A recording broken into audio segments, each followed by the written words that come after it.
Bonjour, ici Sébastien d'actualité-dvd.com et aujourd'hui je vais vous parler de trois titres en édition Blu-ray distribués par Alliance Viva Film et disponibles en magasin dès le 19 février 2013.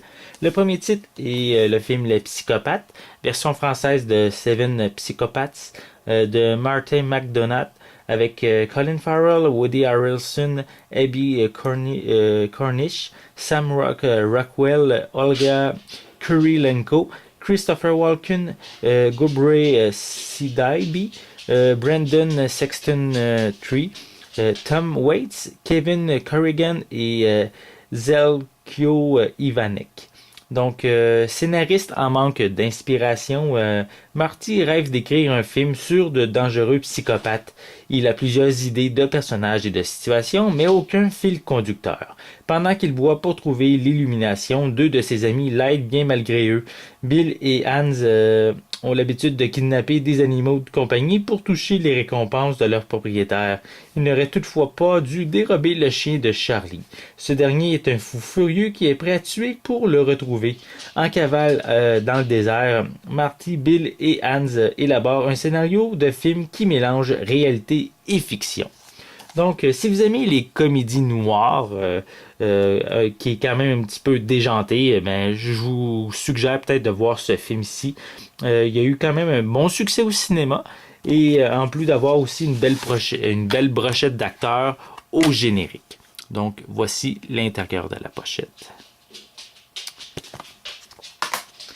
Le second film est le film Sinistre, version française de Sinister. Ici toujours en édition Blu-ray. C'est un film de Scott Derrickson avec Ethan Hawke, Vincent D'Onofrio, James Ransom, Fred Dalton Thompson, Claire Foley, Victoria Leight et Juliette Rylance. C'est ici un couple et leurs deux enfants qui viennent d'emménager dans une nouvelle maison. Hormis le père, personne ne sait que cet endroit a été le lieu de crimes crapuleux. Puisque papa est romancier et qu'il a l'habitude d'écrire sur ce type de sujet, il décide de mener sa propre enquête. Pourquoi quatre personnes ont-elles été retrouvées pendues? Où peut bien se cacher l'unique survivante? La clé de l'énigme pourrait résider dans une boîte comportant de vieux films. En les regardant, le père arrive à faire le lien entre plusieurs meurtres non résolus, mettant du même coup la sécurité de sa famille en péril. Donc, un film pour les amateurs d'horreur, de suspense, d'épouvante. Il faut quand même dire que la pochette exprime assez bien cela. Disons que ça donne même un petit peu de, de froid dans le dos en regardant cette image-là. Donc, si vous aimez ce genre de film-là, c'est bien sûr un titre que je vous suggère. Donc, je vais vous montrer ici l'arrière de la pochette.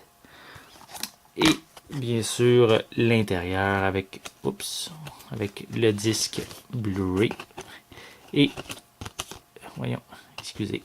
Donc le disque Blu-ray et l'intérieur. Voilà. Donc on continue avec le troisième et dernier titre qui est Anna Karenina. Karenina, pardon. Donc, c'est un film de Joe Wright avec Keira Kingsley, Jude Law, Matthew McFadden, Dom Hall Gleason, Kelly MacDonald et Alicia Vikander.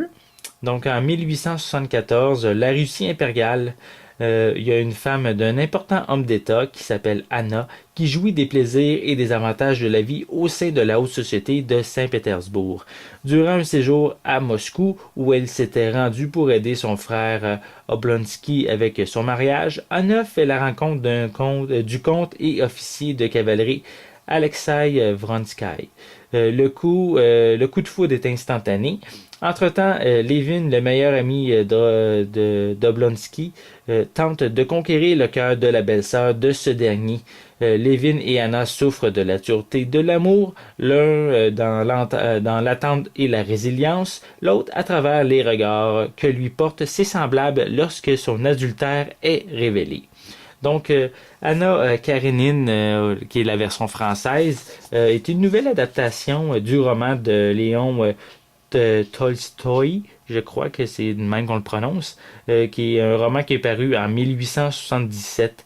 Il faut dire que depuis les années 1910, mais presque chaque décennie a eu droit à sa version, soit au cinéma ou à la télévision. Et le roman est quand même considéré comme un chef-d'œuvre de la littérature.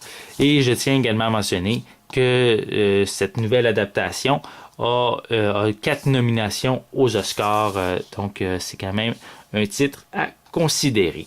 Donc si je vais vous montrer également, je m'excuse, l'intérieur de la pochette, comme que je fais habituellement.